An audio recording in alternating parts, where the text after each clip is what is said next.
बिहार निवडणुकीत एनडीएला मिळालेल्या प्रचंड बहुमतामागे 10,000ची महिला रोजगार योजना ठरली महत्त्वाची. प्रत्येक महिलेला दिले गेले 10,000 रुपये. राघोपूरमध्ये तेजस्वी यादव 1200हून अधिक मतांनी पिछाडीवर. भाजप उमेदवार सतीश कुमार सतत आघाडी राखताना. बिहार निकालानंतर भाजप नेते अमित मालवीय यांनी राहुल गांधींवर केली तिखट टीका. म्हणाले, पराभवातील सातत्य असेल तर पुरस्कार त्यांनाच. बिहारमध्ये राष्ट्रवादीच्या 15पैकी 12 उमेदवारांचे डिपॉझिट जप्त होण्याची शक्यता. सोबळावर लढण्याचा निर्णय जनतेने फेटाळला. भारत आणि दक्षिण आफ्रिका यांच्यातील पहिली कसोटी आजपासून ईडन गार्डन्सवर.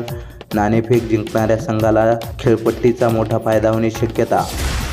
कोल्हापूर जिल्ह्यातील 10 नगरपालिकात भाजप सोबळावर लढणार. आजरा, चंदगड, मुरगुड, कुरुंदवाड येथे पक्ष यावेळी स्वतंत्र बिगुल वाजवणार. मांजरीत पोलिसांनी जनसंवाद कार्यक्रम आयोजित करत नागरिकांच्या तक्रारी ऐकल्या. डीसीपी राजकुमार शिंदे यांनी अनेक समस्यांवर तत्पर कारवाईचं आश्वासन दिलं. सहस्त्रकुंड धबधब्यात पाण्यात अडकलेल्या 7 जणांना प्रशासनानं आणि स्थानिक तरुणांनी वाचवलं. प्रसंगावधानामुळे मोठा अपघात टळला. ठाण्यात 5G तंत्रज्ञानयुक्त टेलिरोबोटिक शस्त्रक्रिया सुरू. टायटन मेडिसिटी येथे 5 जटिल शस्त्रक्रिया यशस्वीरित्या पार पडल्या गेल्याची डॉक्टरांनी दिली माहिती. नाशिक कुंभमेळ्यासाठी निधी कमी पडू देणार नाही. मुख्यमंत्री फडणवीस यांनी दिलं आश्वासन. 30,000 कोटी रुपयांच्या कामांना गती देण्यात येत आहे. जत आणि शिराळा नगरपालिकांमध्ये दोन्ही राष्ट्रवादी गट एकत्र लढणार. गोपीचंद पडळकरांच्या नेतृत्वाला लगाम घालण्यासाठी युती. धाराशिवमध्ये राष्ट्रवादीचे नेते अशोक जगदाळे काँग्रेसमध्ये दाखल. शरद पवारांना आठवड्यातील दुसरा मोठा धक्का बसल्याची चर्चा.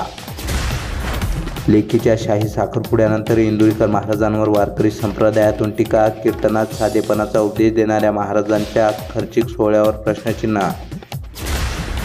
बदलापूर नगरपालिकेच्या उमेदवारीत घराणेशाहीची छाप. उमेदवारीची शक्यता नसल्यानं अनेक पदाधिकाऱ्यांनी पक्षाला केला जय महाराष्ट्र. चंदगडमध्ये राष्ट्रवादी शरद पवार आणि अजित पवार गट युतीनंतर काँग्रेसचाही हात. मंत्री हसन मुश्रीफ आणि काँग्रेस नेते आमदार सतीश पाटील यांची गट्टी. पावसाचे दिवस संपताच वाशिम जिल्ह्यात गुलाबी थंडीची चाहूल. तापमान 15 ते 18 अंशावर घसरताच उबदार कपड्यांची मागणी वाढली. अकोल्यात 15 नोव्हेंबरपासून 6 केंद्रावर सोयाबीनची हमी दरानं खरेदी. अतिवृष्टीमुळे उत्पादन घसरल्यानं शेतकऱ्यांना दिलासा मिळणार. पश्चिम विदर्भात 10 महिन्यात 888 शेतकऱ्यांची आत्महत्या. दिवाळीत 1 ऑक्टोबरमध्ये 87 मृत्यूंची नोंद. आसमानी सुलतानी संकटामुळे नव्हे तर शासन प्रशासनाच्या अनास्थेचे बळी असल्याचा आरोप. दुर्मिळ जैवविविधतेसाठी प्रसिद्ध असलेले लोणार सरोवरातील खाऱ्या पाण्यात मोठ्या प्रमाणात मासे दिसू लागले. तज्ज्ञांच्या मते पाण्याचा खारटपणा कमी झाल्याने माशांच्या काही प्रजातींसाठी पोषक परिस्थिती झाली निर्माण.